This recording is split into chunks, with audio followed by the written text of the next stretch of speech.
such an introduction about the importance of food. I mean, Kemach and Torah, so I don't know, the Mora has probably not too many kasha shaylas. One of the difficulties with the shir about hechsherim specifically is it's one of those shirs that you come and you want to hear a lot, and the person giving the shir will keep his mouth quiet. It's a very common thing. It's not specific to any particular community. There's a lot of hechsherim out there have different standards, and people want to know, okay, tell me what's the difference. Why do you have a problem? Tell me what's the difference between this hechsher and that hechsher. There was recently a famous radio show, a firm radio show, where the guy gave a series of 3 weeks, one after another, about hechsherim, and he had different mashgichim speak, and they all, of course, have some hidden inside secret policy that we don't talk anything about each other. I guess there could be a lot of reasons. One is because if you start talking about someone else, they start talking about you. That could be. There's also issues of defamation. People could be accused. But for some reason, it's accepted that people, there's a standard that people talk about the general idea, and you have to be very, very in the know and to know what the differences are. But the first important thing is to be educated and trained. So if it's a field which is a foreign field, then we'll soon see how kashrus is actually quite a complex field. So the average consumer is coming in without knowing any information, and to him it's all the same thing. I mean, if there's Hebrew letters on it, or even English letters for that matter, then everything is the same. And as we'll soon find out, there's actually some things which no frum Yid would even think of putting into his house. Let me just by way of introduction explain that a mashgiach in kashrus, and again we're talking tonight specifically about hechsherim, has to go through a lot of material if he really wants to be a proper mashgiach. If, for example, in Eretz Yisrael, the Rabbanut, it's a good opportunity to bring in the Rabbanut in Eretz Yisrael. There's so many different standards of hechsherim within one central thing called the Rabbanut. So if you're an Israeli citizen, if you live in Eretz Yisrael, then you right away know this is something that it's the bread and butter, excuse the pun, of Eretz Yisrael. They get to know, Rabbanut Tel Aviv, or you're talking about Rabbanut Yerushalayim, you're talking about this Rabbanut that's Tzafavlit. Everything as a whole, it's all chutz that comes to Eretz Yisrael. A Chassidish Shabbat and a Chassidish man walks in and he sees a picture of the Rebbe on the wall. If the owner would be hanging on the wall, maybe it's a good reason to actually eat from the store. There's a picture of the Rebbe on the wall, a picture of his grandfather with a long beard, and it says Bashkachat Rabbanut, and you think, okay, of course, everything must be fine. And if you're lucky, you're going on Mitzrayim together with another Bachos in Eretz Yisrael, he says, hello, this? Nobody eats this. This. So in Eretz Yisrael, it's very, very misudah. They have also over there a system called Kashrut Regila versus Kashrut Mahadrin. It's very clear. Anybody, I was in Eretz Yisrael, and I went to a relative of ours that lived in Gush Etzion, I think. I don't remember where. And yeah, the first thing, of course, we come to the house, they say, the Eretz Yisrael thing is also very polarized and very divided. You're Haredi, you're not Haredi, everybody knows who. There's none of Yesh lanu rak b'datz v'lamdo, which is a code word. If you're from Eretz Yisrael, you know that means that you can eat over here easily. So I knew that, but I'll tell you, in that same experience, we went outside of the house. Someone was there with family, with siblings, with sister-in-laws and brother-in-laws, and he showed us he has a tree and it grows. I don't remember which fruit it was. I think it was nuts, and of course, right away, one of my sister-in-laws, 20-year-old, whatever she was, she wanted to take some of the nuts off the tree and eat it. I said, hello, this is a problem. I'm not talking here about Arla right now, which just on the way here, someone told me, Chutzla, Arla is not a problem, right? There's a story recently, it was discovered about the Rebbe, that the Rebbe wanted to find out the age of the tree. That must have been a hiddur, right? Chutzla is a if we learn Rambam, of course, nothing now have Arla and Chutzla. But Safik Arla is mutter in Chutzla, which means that if you go into the store and you buy apples and oranges, you don't look for a hechsher. You don't. The loy chashash Arla, if you ever find on wine barrels, you should know it doesn't mean that the grapes went through a bris milah. The loy chashash Arla means that there's reminds me of the story that the Rav that came to a meeting about Metzitza Bepeh, and he brought Mesechtes Arla with him. Because he wasn't sure exactly what's where. Anyhow, but let me go back to so the first 3 years is Asr, but you don't have to go find out in the store if it's apples, oranges, what year it is, etc. Because Safik Arla is mutter. Halach l'meisha messina and chutzlar. In Eretz Yisrael, it doesn't work that way. You have to rely on bittul, and not everybody relies on bittul, and how we count Arla. If you have saplings and you remove them, you take them into a truck, you start to count again. I don't want to go into the whole sugi. Everything has to have a hechsher. Over here, I told him Trumas Meister, so I have to tell you what my sister-in-law said to me. Stop teasing. If I'm being sarcastic, Trumas Meister, that's like Bisman Abayis. Hechsher and Shainik, I'm telling her Trumas and Meisers. She thought I'm nuts, and I'm playing a joke. And I said, you're not allowed to. You have to have Hechsher Trumas and Meisers. Okay, stop it. I said, you don't believe me? Okay, let's go ask. Which was our cousin, second, third cousin. And he said, of course, and if all the little kids know how to rattle off Reza, Munich, Betzvayim, Bedreim, whatever the nusach they have over there, based on the Hayros of the Chazanish. But there for them, this is, and we come and we don't know any of what these things are all about. So awareness is extremely important. So I started saying about the Israeli system they have over there. It's very, very clear. It is polarized, but it's clear. There's Rabbanut Regila, Kashrut Regila, Kashrut Mahadran. You come to a place, you ask them, are they following Mahadran standards or regular standards? Now, everybody jokes about this Mahadran. Mahadran is only found in Shulchan Aruch Lagav and Chanukah. We have Mahadran and Mahadran. You write on the product Mahadran and Mahadran. Does that mean that every single night they give you more candles in the meat? Or becomes Mahadran and Mahadran? Is it kosher or nicht kosher? Or whatever. But that's the term that's used. It doesn't mean if it says in Mahadran and Mahadran, by the way, that it could be it's not kosher. There's no legal requirement to keep kosher, right? Mahadran and Mahadran. There's no association. The same thing applies to the term glat, which is also a very misused term. Glat traditionally refers only to one simple thing, which means whether the lungs of the animal, there's a sircha. I don't know how you say that in English. Lesion or adhesion is probably the correct English word. But we use today the word glat kosher in relation to glat kosher means you probably even see on milchiks today the word glat kosher, which makes no sense. So that I'm saying the first thing is extremely important to be educated and aware. So I started saying that the Rabbanut, and I went off on a tangent. I'm going to do that a lot, and I will get off topic and back on topic. And just all have a system of courses. You have to study this whole book in order to be proved to be a mashgiach. What are the areas that a mashgiach has to know? So just to show you what a mashgiach needs to know, it's quite broad. Before we even get to understanding food technology, machinery, modern stuff, he has to know the halachas of Simone Behemel, which is one area in Shulchan Aruch, Simone Oif and Simone Dogim. He has to know Dinei Teiloim, Yerdei Sim Pedalad, Dinei Beim, Basa B'cholav, Taruvas. Remember you went back to school to Yerdei, you learned Taruvas. That's you never understood why they're teaching it to you. This is the gift of the Mashgiach. Pasakum, Cholavakum, Bishalakum, Dvarim Asurim Mishum Sakana, Yain Esach Stam Yenam, Tvilas Kelim, Chadash. Well, depends on the standard of the Hechsher. The Chuslas, Net Yisrael is not so string. Definitely is not Chadash. Arla, like we spoke before, Hafrashas Chala, Trumas and Meises, if it's a product comes from Net Yisrael, and that's relevant for us too. Shmita, Hagolas Kelim, which is found. The Rebbe once said that the Lubavitcher Bacher knows. You talk about Hagolas Kelim, he right away knows that it's found in Erechaim. The Rebbe once said, he was talking about how Lubavitcher Bacher knows how to learn. We'll match it up with the reality. Different time, that's what the Rebbe said. Amurim b'Torah. That Bacher, Techus Bima, Chassidish Bacher, Hagolas Kelim, says, of course, it's found in Hilchas Pesach, Simen Tafnu Nalf, Tafnu Beis. Someone else says, yeah, it's Yeridea. It's found in Yeridea, Simen Kufcha, but it's also in Erechaim, and that's where you find the bulk of the diyam of Hagolas Kelim. But besides knowing all of that, the Mashgiach could have all of this on his places, and he actually studied it well, and he got a proper course and a test, talking about a real Mashgiach, a real Lishmai. And there's also the modern day stuff, the scientific stuff, food technology, etc. But there's also other things.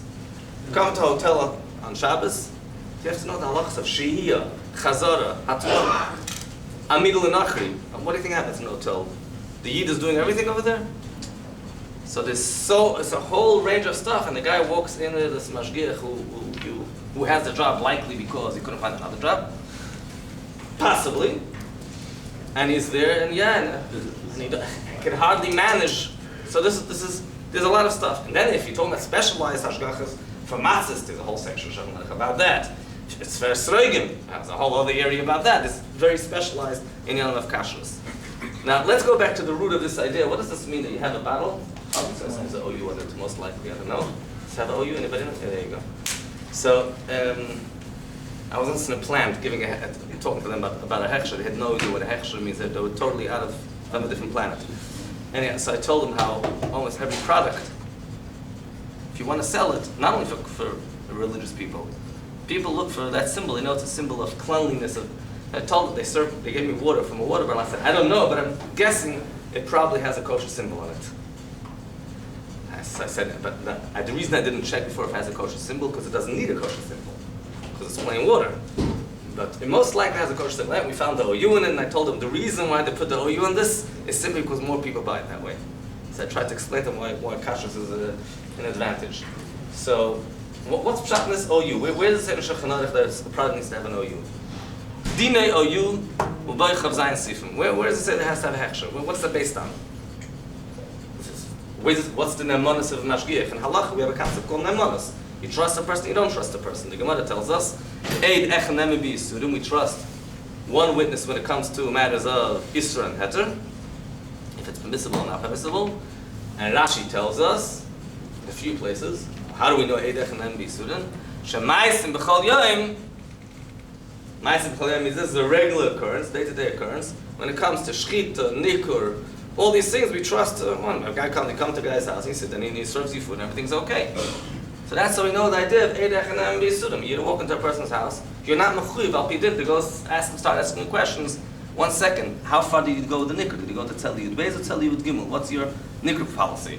And he won't know what you're talking about, and you won't know what you're talking about.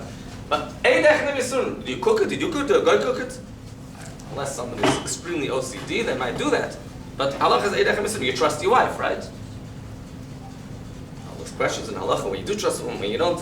But we learn from the pasuk, v'safra Allah. A woman she could tell that she prepared it. Trust me, I didn't buy from McDonald's. I'm telling you, I bought it from a kosher store. I cooked it myself. The cleaning lady didn't cook it, which is bishul akum. So we have a concept called Eid echanemi b'yisurim. So where does this idea of having a hechsher come in? So there's a few issues. So first of all, if you're getting an item from a different place, from a distant place, and the item is being sent, there's a section of Shulchan Aruch about sending items via people that are not religious or non-Jewish. By the way, this is a riddle. Which one is worse? Sending through someone who's not religious or someone who's not Jewish? What would you think? Probably the same. Not religious is actually worse. A mummer is more common in Shulchan Aruch than someone who's not Jewish. So there's certain things that need to have chois mech, needs to have 1 seal. Certain things need to have 2 seals. Okay. So the hechsher could perhaps be rooted in this idea that it needs to have some type of seal. But there's much more than that. In Shulchan Aruch, there's a whole section about if you're eating by someone, how do you know if I can trust him? So there's a difference between these 3 madregas: a chashud, a suspect. Suspect doesn't mean like in some years in halacha 2 eidim came and testified that he did X. He is a suspicious person in terms of kashrus. Then we have something called stam adam, the average person, and then there's something called muchzik b'kashrus. Muchzik b'kashrus means a person that get the mikveh dreimal atag, whatever, daven dreimal atag, elachiyid, puts on shmisharaber, whatever. He's a muchzik b'kashrus. We can see that he's elachiyid. So strictly speaking, according to halacha, it depends if you're eating by a person in his house or he's selling it. And if a person is selling it, if he's a muchzik b'kashrus, that's fine. In other words, if a person is selling a product, already automatically, mechaber amah, machlekes, I'm not going to go into that, but automatically his level of reliability, his credibility goes down. And we'll soon see practical modern day examples why that's the case. I don't know if the Shulchan Aruch was referring to our modern day examples, but the minute a person sells his mind, the same guy who's a Haimish Yidin at home, he of course only gets Haimish Hechsherim, but when he comes to his store, there's a whole different discussion. But if he is a muchzik with kashrus, al pi halacha, you could trust him. But there is a takanas arba aratzos, which is an ancient institution which made takanas for Klal Yisrael a couple hundred years. And takanas arba aratzos, in some places it says takanas aratzos, but it's pretty obvious it's takanas arba aratzos, which is brought down in early poskim like the Beis Hillel, the Lechem HaPanim, which is the son-in-law of the Magen Avraham, the Beis Lechem Yehuda, and of course, in Shulchan Aruch, the Dark Hechsher brings everything he brings it to. That is a klal that they took upon themselves a klal. Loi liknoi shum meichel ayayin. Not sure what shum meichel ayayin means, but that's the wording. Mishum adam afilu muchzik b'kashrus elen ken mevi ksav hechsher shekoidin hechsher brivel. Hechsher brivel. That's the term used in the Beis Hillel. Hechsher brivel means a kashrus letter. That is before they had printing. There was no fancy plumbers and insignias and labels and logos and all that kind of stuff. Hechsher brivel. It says in some places the hechsher brivel has to be mirav Ha-yoshiv al-kisei heira. He has to get a letter from a rabbi who's al-kis, who's sitting, who's a rav in a community, and he'll give him a hechsher b'dibul. That became a takana. So that's what, now, I don't know where this takana worked and where it didn't work and where it spread. The B'choyer Shayr, also known as the Tvur Shayr, writes, when he talks about the din that you have to get a muchzah b'kashris, and why we have to be machmer, we have to get a muchzah b'kashris, he says, guess what? Look, there is even a takana. And even in the takana of Arba Ratzah that you can't even have a muchzah b'kashris, you need to have a letter. Look what's going on, nobody's keeping it. Sha'Allah ha'poyris lefanenu. Allah ha'poyris lefanenu look means that there's such a large breach in this takana. The Hechsher doesn't have to tell me that. I could tell you even till today. You have guys that open a shop, they don't take a hechsher because it costs money, right? So they run without a hechsher, and people go to the store and ask whose hechsher it is. Who says whose hechsher? Famous story of the Rosh Hashiva that was in his he was giving a shir. He was talking about hechsherim. So he asked the Talmidim which hechsher is the most known hechsher, which is the most famous hechsher. So one person said, okay, star K, Chves, Chaf K, CRC. No. So the Rashi says, you don't know what the most famous hechsher is a hechsher called the Reb Allah. Reb Allah. Famous Rav, Reb Allah. Reb Allah. Just come, let's go to the local restaurant. Go down the block, walk in the restaurant, ask a person, why are you eating here? Why am I eating here? Allah essen doch. Allah. Everybody eats. Someone, why are you asking why I'm here? Everybody, you ask the guy who's hechsher. He says, I'll ask him, that's okay.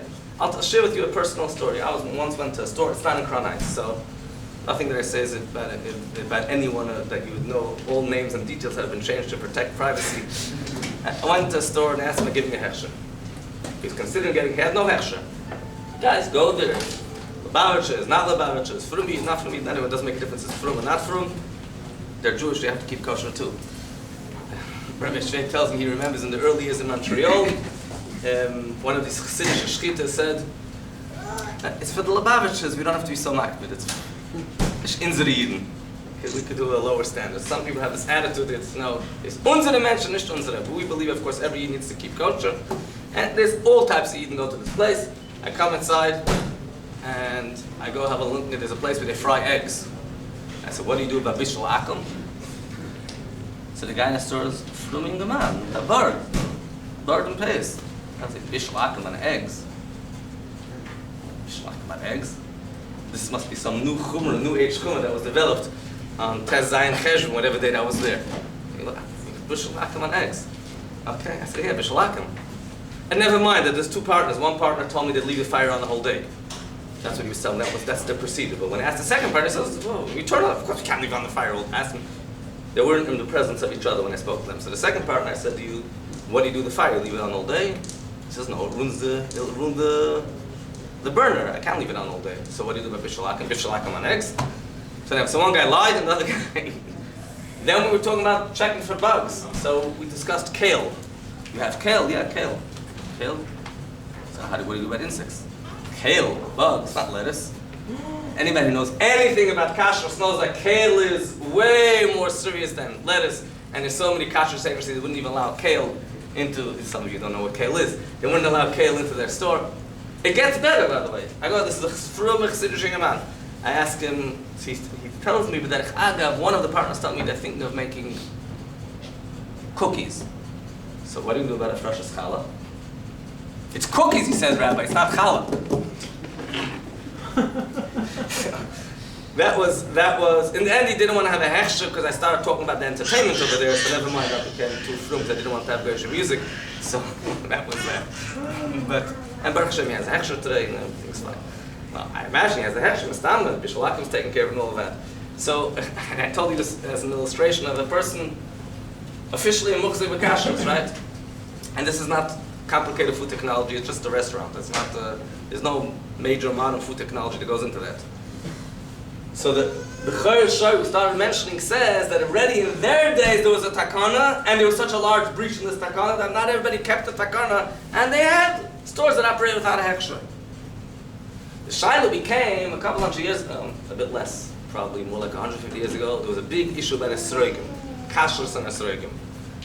These things as a pendulum. Some years the issue becomes controversial, and the same topic becomes again, because the website talks about it again, now became the topic. But it's an old topic. So there was an issue with esrogim.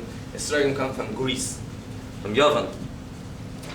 And they came with hechsherim. They went through Trieste, all discussion, all the person can talk about from then. And they come with a ksav from the Rav Avad from Yavan, from one of those medinas in Yavan. So the shaila was, is a hechsher worth something if you don't know who the rabbi is? Now the local rabbis we know the Tartakov and the Volover and the Nir Bater, we know. Some of us don't know who that is either. But whatever the local names, we're familiar with these names. Or at least if it's people that mamish local, you're not going to know who they are. But there's some Sephardi rabbi and whatever, Sephardi. In Ashkenaz, give me a Sephardi rabbi, give me a Sephardi, give me an Ashkenaz rabbi. We don't know who the guy is. What's the value of this hechsher? And they start saying no. So there's a takana brought in certain kehillas that the local Rav has to actually give a endorsement of a hechsher. Ramashal or Ramshal from Amsterdam, if you know who that is, the Bin Ariel. He's not the only one. The Peskabayis and Aftikten, whatever, a bunch of Gedolei Yisrael. Shol Havnashtam made a takana in his kehillah.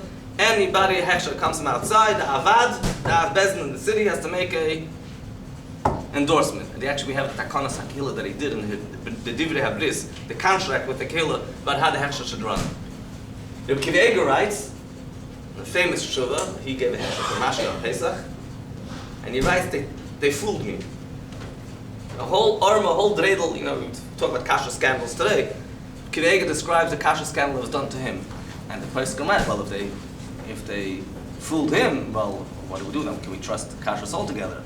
And if you look in the earlier place, you see that one year which became very, very firm about kashrus was mashke for Pesach. The way they used to do mashke for Pesach, it doesn't mean that mashke for Pesach is a problem. Although some people have a chassidish thing, we don't eat mashke on Pesach, it doesn't make a difference. It doesn't make a difference what it's made of. It can be made out of, I don't know what, mother. If you still don't have it, there's a thing from the Mizrichu Magid that since matzah is mechlodas, rasa matzah is is a medication, and it is known that medically when you take medicine you can't have mashke. From the name of the Magid, why you can't have mashke on Pesach. Okay, that's a nice chassidish word, but there's a Chuvas Tzemach Tzedek. There's a lot of Gedolei Yisrael said no hechsherim for mashke on Pesach, but there's a history beyond. Huh? Kivei gave a time comes, it says. And whoever it was said, one of the Rabbeim, a few people said it, if the Tzam Zerav said it, if Rabbi Kivega would have given a reason, no, I could disagree with his reason. But since he said Tam Kamas, I'm not giving a reason, can't argue with him. But the reason is pretty obvious. And I just told him the reason was. Kivega was, Herimu Allah, he writes, they fooled me. Now, that's one of the obvious reasons. But the Metzias was a different Metzias. The Mashka on Pesach was made in the same factory where they produce chametz. So now if you're talking about a place that produces chametz, and now we're talking about it's yav dinuk and chadata, lo yav dinuk and chadata means it's like brand new. To be reliable, kun yukasha is mashka davar chadif, which the Tzemach Tzedek talks about barichas.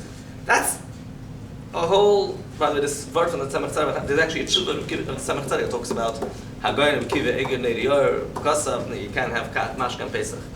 So there was a particular story. That doesn't mean, by the way, if you have a hechsher, so the good hechsher has a place and it's a dedicated place and all they do there is potatoes and mashed potatoes, it doesn't make sense that should be any real issue unless you have a problem because you don't want to take mashka with the matzah medication. Okay. Other than that. But the reason I'm mentioning this is only because you see that the concept of hechsherim was already established, and then the question is, what, where, when? The Noed Yehuda talks about sugar for Pesach, everybody had a hechsher.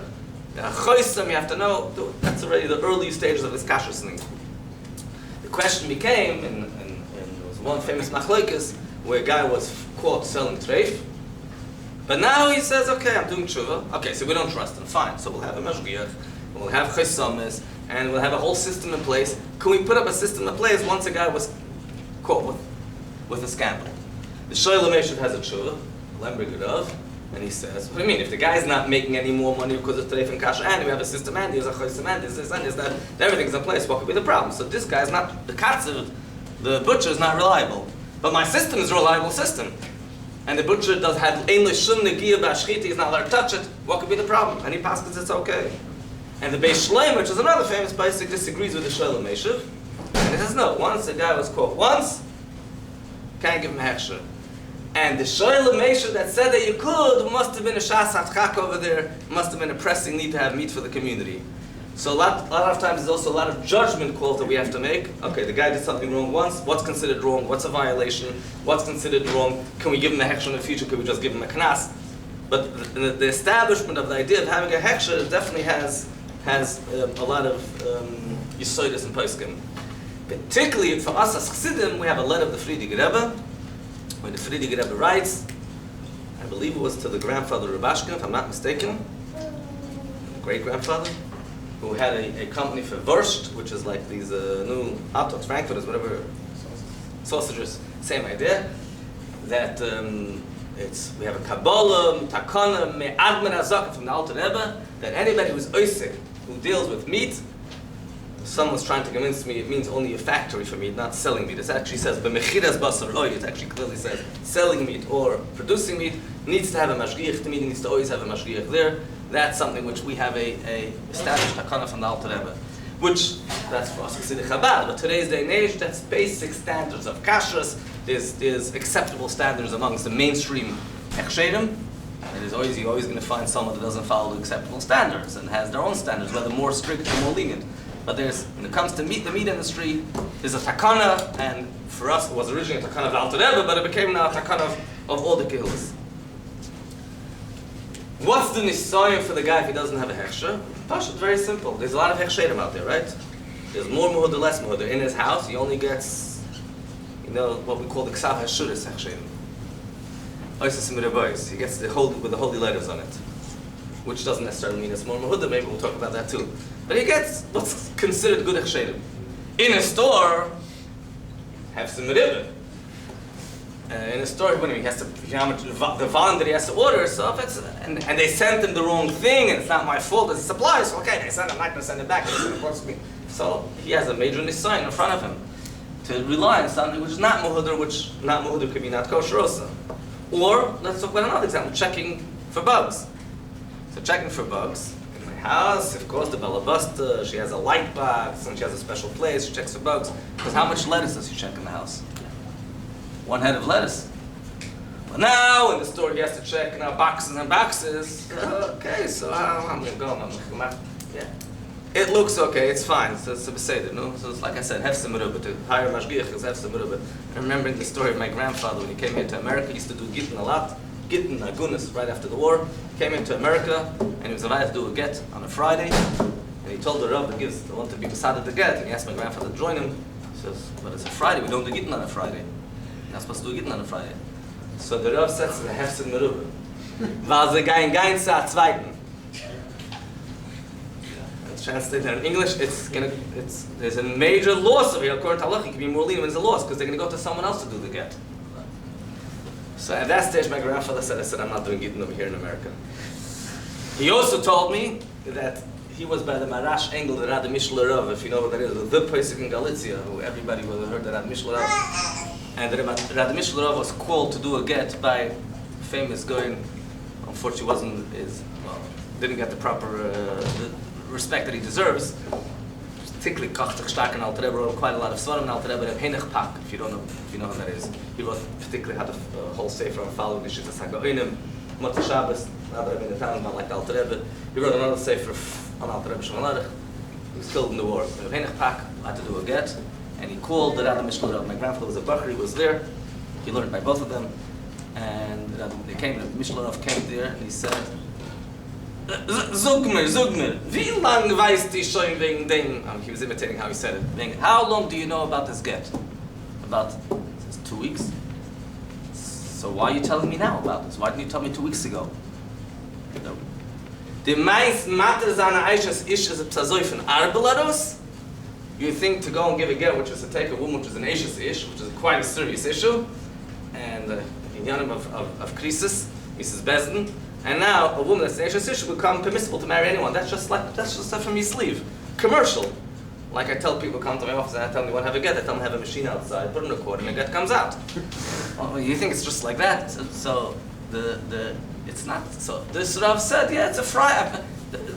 For business I need to do gittins. I do it on Fridays. Doesn't make a difference. So this attitude of the guy in the store, who's not a Rav and not a Talmud Chacham, really be'emes, before we even get to Takanas HaKehillas, in order for a person to trust a guy in a store without a hechsher, like I said, there's Takanas HaKehillas, so we can't trust him anyhow. You would need to know that the guy is a Yiras Shamayim, number one. You need to know that he's a baki in halacha. He might be Yiras Shamayim, but he has no clue. He doesn't know anything. And he has to have practical experience. So even without a Takanas HaKehillas, it's not so easy to rely on the guy.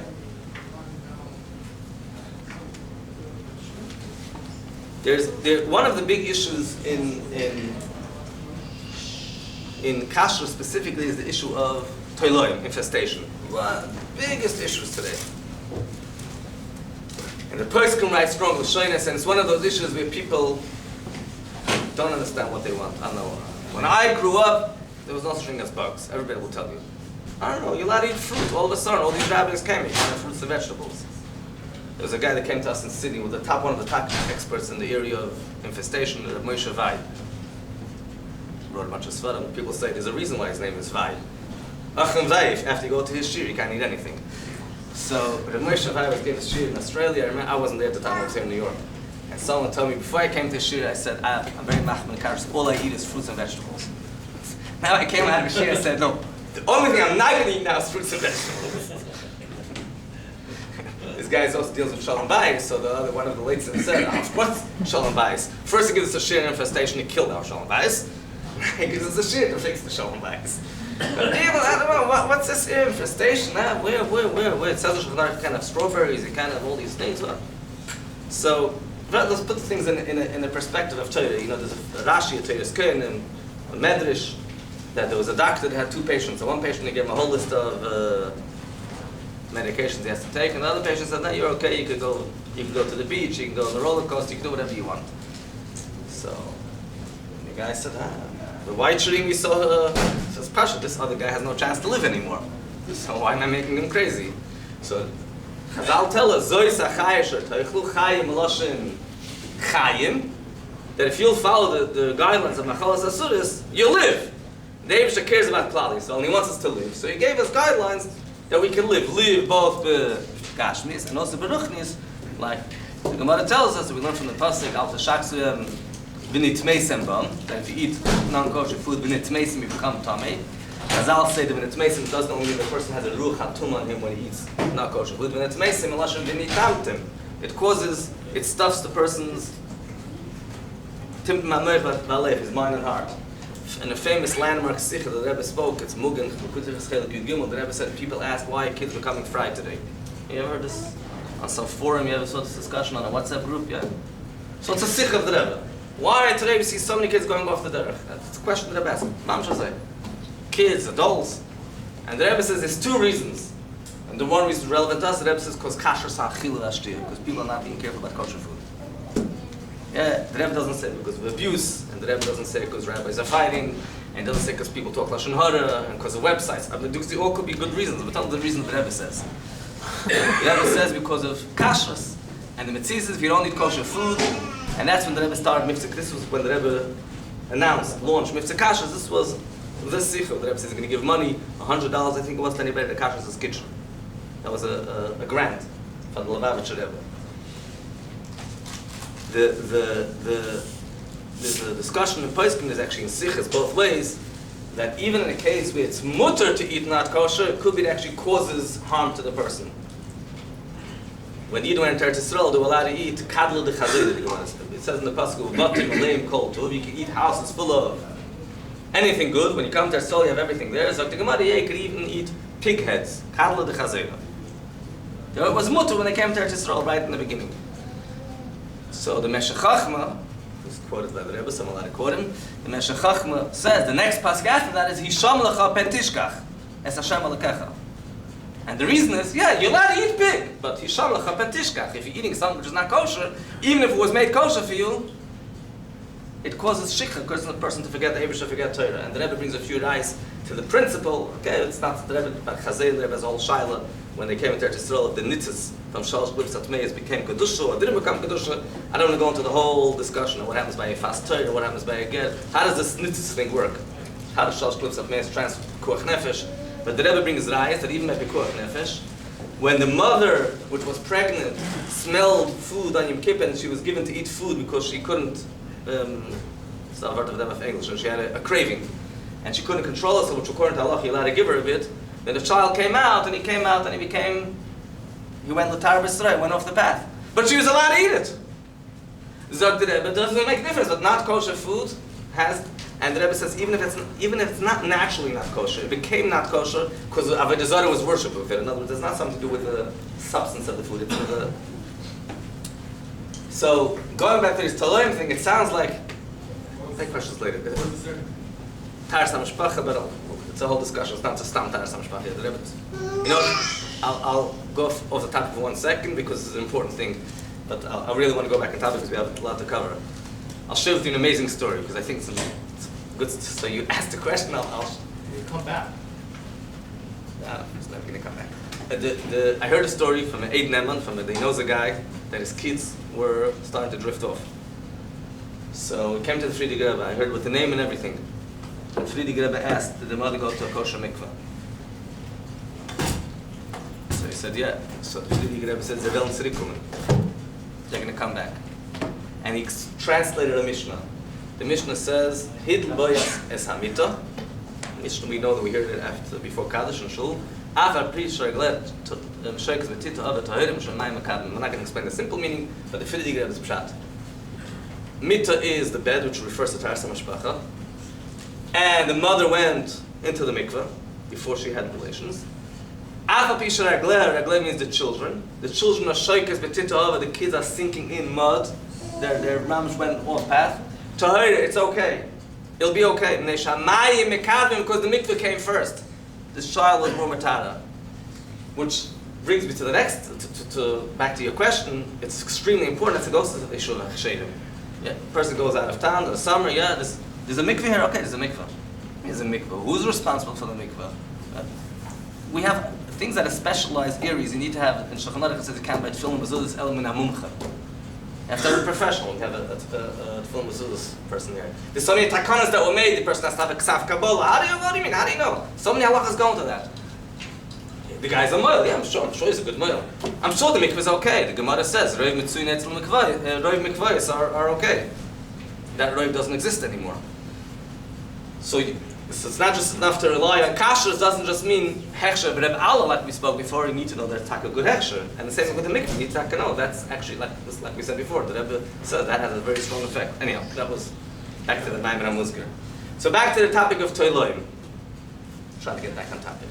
So this is all done in order to help us, like the Gemara says. If I wouldn't take the Ilamala Helesi Yisrael Mitzrayim, the Medrash says. If I would only take Adin from Mitzrayim for one thing only, that they don't eat insects, die. It was enough to take them out of Mitzrayim just for this one mitzvah. And this is the mitzvah that says that it's Kadishim Yisrael Kadishim. Now, people say, what do you mean, but aren't we going a bit overboard? So all these tainas that we're going overboard, all the place can bring, not in the last 40 years, 100 years, not 150 years, and then in 200 years. A few hundred years, they're already discussing this, and all the place can. Then everybody's saying, "What are you making us crazy about Teiloim?" And we used to eat Teiloim. Nothing. Ein kal chadash tachas hashamash. The Pele Yoetz, in the time of the middle of the Rebbe, writes about tutim, whether he means blueberries, strawberries, raspberries. I don't know which berries he's talking about. Some type of berry. Everybody knows has bugs, and you can't find them only if you check them properly. The Yiddish Shemaim should just not eat it at all. And he says in Sfarim, they write that nobody would dare eating the Vela Trei for a Chazer if you give him Kol Ketz Shaboilim. And you would force him, he would go through so much suffering not to eat it, even though it's Geschmack. Says, what do you have? The Vela Trei for Chazer is only one lav. Teiloim could be 2 lavim, 3 lavim, 4 lavim, 5 lavim.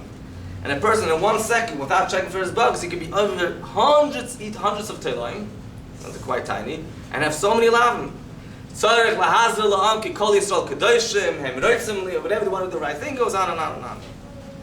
Now, the place can bring that about raspberries specifically, that Anshe Maisa would not eat raspberries at all. Today raspberries are much worse than what we know. They stopped using the pesticides. The Rebbe's grandfather, Rabbi Yosef has a Rishimis that he wrote. We have 2 publications of it, printed by both editions of Kahas. So, which affiliation you belong to. The Rebbe's grandfather writes his diary of his discussion with the Rebbe Rashab, and he describes there that the Rebbe Rashab said that in my house and the Rebbe Narash's house we didn't eat these berries. You know why they didn't eat these berries? So some Chacham, I think, yes, even al pi Kabbalah, not to eat berries, right? Rebbe Shana, no, it's purely to do with infestation. The Friedrich Rebbe in Sichos, when he describes these Prushtim of Amal, so this guy didn't eat arbis, even in the winter. This guy didn't eat onions. This is all issues of Teilaim. Now, what happened today? Why today we find more issues of infestation? Besides for the technical scientific explanations, there's a sefer called Shar HaMelech, not the famous Shar HaMelech, a different Shar HaMelech, printed in Taf Kuf Chav Beis. Taf Kuf Chav Beis, we're talking now about a bit after the Alter Rebbe was born. Well before the Alter Rebbe was installed. And he writes about fruits and vegetables that never used to be infested, and nowadays we can't eat anything, he says. And they're so tiny, the insects. And we tell people, we warn people and they never listen to us. Because they say, everybody used to eat it.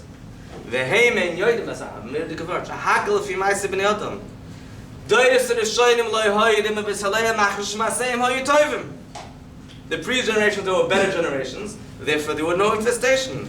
Because we went down these Yedidus HaDoiris, therefore there became more infestation. Therefore you should listen to all the Azharas that you're told by the rabbis not to eat these things which are infested, when the world will become a better world, which is really a medrash. I'm bringing the Sefer Shar HaMelech, I'm going now back much early. The medrash says in the pasuk, which says Hashem, Darke ish gam oidev yashlu mitay. If a person, Hashem is happy with a person's behavior, then his enemies make peace with him. So the medrash says, you know who his enemies are? Yitushim, Parushim, Ezvuvim. The flies and the insects, they make peace with him. Yeah, if you behave well, you won't have insects in your food. And the Chassam Sofer says that Mashiach comes, there won't be infestation anymore.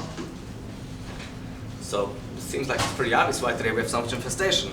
Besides the fact that we have today Shayonis Mitzuyas, we have infestation that travels from one place to another. The Mishnah Chassidim, one of the great Kabbalah of Tzfas, and Talmid Arizal, has a sefer called Hoin Asher on Mishnayos. Quoted a lot by the Rebbe Yisvarim, quoted in Chassidim. The Tzemach Tzedek writes always about Mishnah Chassidim. Lo yehetik rak divrei Arizal. Mishnah Chassidim is pure Arizal. Mishnah Chassidim writes on the Mishnah and Saita what's going to happen before Mashiach comes. Then it says Yirei Chet Yemasu, that the people that are fearful of sin, people are going to despise them. He says that means the people that check food for insects, people are not going to like them. And truth will be absent means the truth that there's infestation, people will look, there's a minig Yisrael, we eat insects. No, that's not the minig Yisrael. So the poskim say, yeah, the minig is, we try to find for every single minig that we have, if it's, depends what it's based on. But if the minig is based on lack of a knowledge of a mitzias, lack of knowledge of the reality, or the reality has changed, there's a whole stecham about when we find for a minig, when we don't. And he brings this minig of eating food which have insects. So much so that the halach in Shulchan Aruch is supposed to make a bracha on a whole fruit, unless fruit which are susceptible to infestation, they're supposed to cut it first because they're supposed to check first before the bracha. Now, what's the issue with insects more than any other area? Because insects, besides for that, is more lavin. We usually have a concept called bittul b'shishim. It's bottle, no? Which is also not a foolproof rule that you can just apply without any limits. But with insects specifically, with something called nikr isser, the halach is anywhere where the thing which is usr could be identified, there's no bittul b'shishim. So insects can be removed. In halach, we have different examples of nikr isser. If you could actually put something in water, put something in something hot, and it's going to float to the top, that's called nikr isser.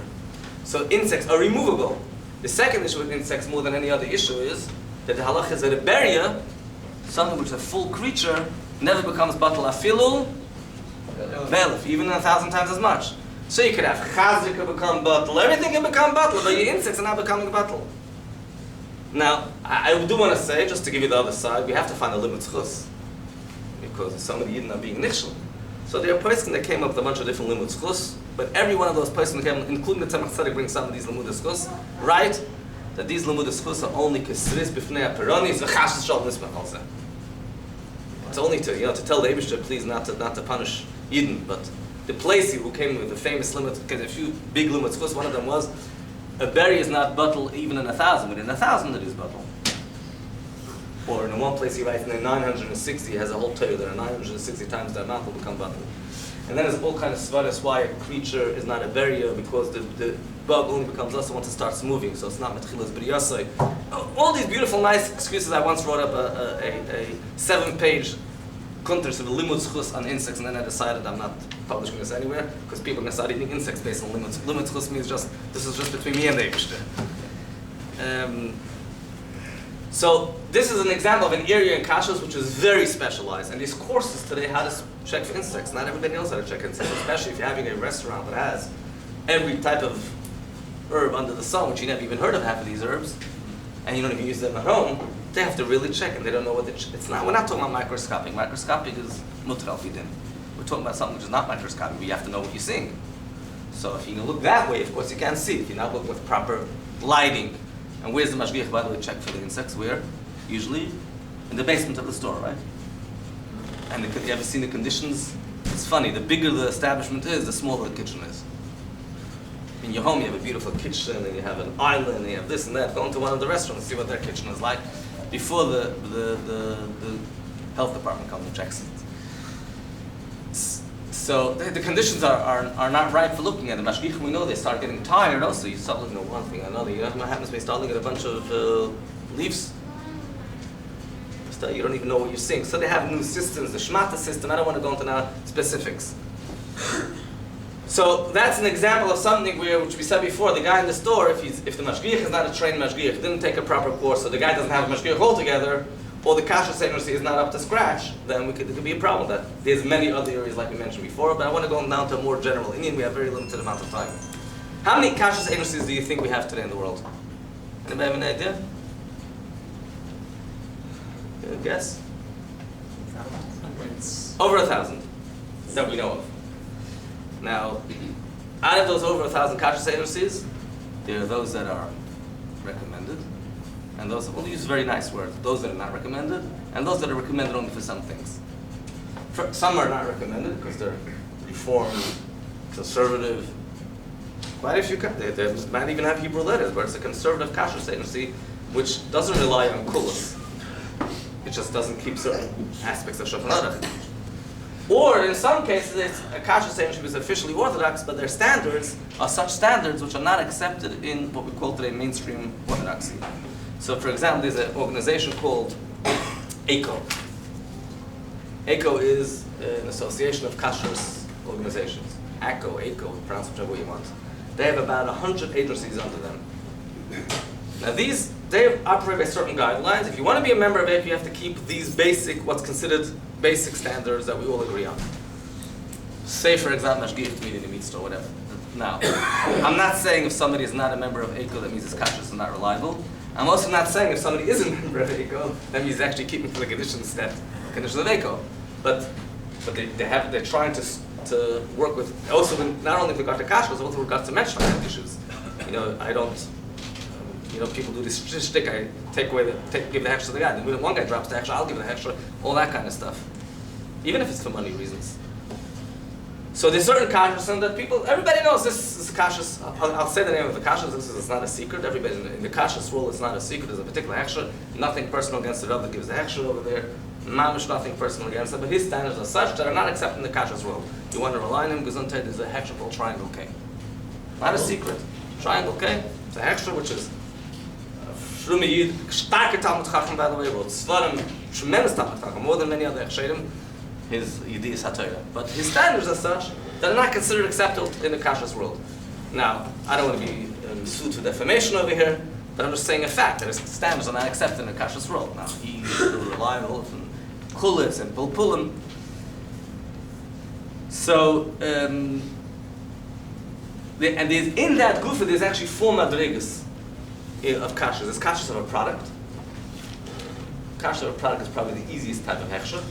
You go into a place and you check the factory. Well, that's not easy. You have to see what goes on over there, and you have to understand what you're doing. If a Rav that comes there, a high misharuf, and he comes to pick up his paycheck, and he wants to see how they kasher, but he has no clue how to tell what temperature is being kasher, or even if he sees the thermometer, but you don't know the different parts of the machine are different levels of heat. So even if it says 212, but 212 where? Okay, I once called up his Rav and he said, I managed to kasher at 280 degrees. So I said, okay, you have to do it again. He says, because you probably didn't kasher with water, because water can go beyond 12. Steam is a big shal halach you can kasher with. So you have to know the machinery, you have to know the equipment, you have to know if something, if it's cleaned well, if things get congealed to it, etc., etc. So but products, b'chlolis, they're not changing. Sometimes things could change in days, but b'chlolis, the product is a standard, is a consistent thing. A restaurant, although they have a menu, but things move very, very, very fast. A restaurant, a catering place.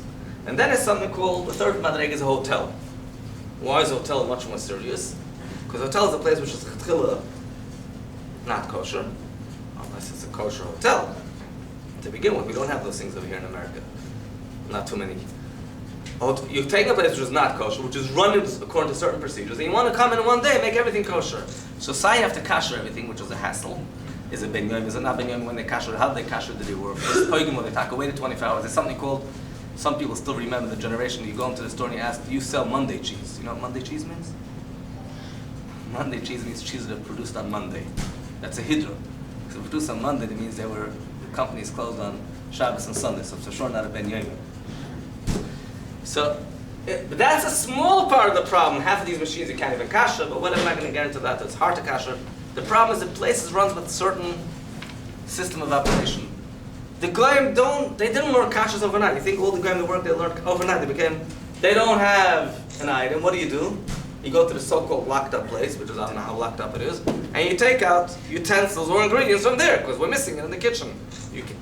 And then there's even more complicated. The fourth madrega in complication is a hotel for Pesach. That's like mamash, that's your top level of kashrus. You go into a hotel for Pesach, there's so much that goes into that. Like B'lashon HaGemara, chametz lebedilu minei inshe kol hashana, chametz you eat a whole year. And it also depends on the manpower and the staff. How many staff do you have to look on the hotel? How big is the hotel and how many people are eating there? Too much gichem are going to be able to monitor this place. It's a mess. You wouldn't do that in your kitchen. So there is known standard. The world of kashrus. There's so much to talk about, and we have only a few minutes left. There's something that's called the Big Five, Big Four, Big Five. Today it's Big Five, which is the OU, Chaf K, Star K, OK, and the CRC. And I'm referring specifically to the CRC from Chicago, in contrast to the CRC, which is Esachlis. And they are known to be b'chlal. They're very good in terms of professionalism and everything streamlined and proper software, and everything is organized methodically. Like a guy once said, I make sure every product I have has an OU and a hechsher. So why do you need two? It's simple. I get the OU to make sure it's kosher, but I also want to make sure it has pasakim, cholavakim, bishalakim. On the hechsher, I can't rely that it's kosher. So I need to have both. So it's very nice. It's not pas palter chas v'shalom, but who says it's kosher? Especially if you're talking about a hechsher, which there's a story of a Lubavitcher in Gemara that Rebbe gave him a bracha to go into business, no names, no nothing, and he did very, very well. And people tell him, why didn't you get a hechsher? He says, you want to know why I don't get a hechsher? Because I had a hechsher, and I had it and he never showed up to my place. All I got from him was he came to get checks, and that's about it. And that's it. He never came to check out the plant. So you want to know why I don't have a hechsher? So, and sometimes the hechsher just slaps on. This is not a secret.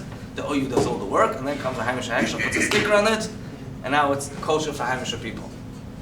Because, I'll tell you why it's more kosher, because hechsher people make parnusa. And that's a big in the kashrus. Like Rabbi Yosef once told Rabbi Barrel Wine, for those who know the story, when he was still working for the OU, he told him about a certain product he wants to make, dafka, a hechsher product. Says, what's wrong with the OU product?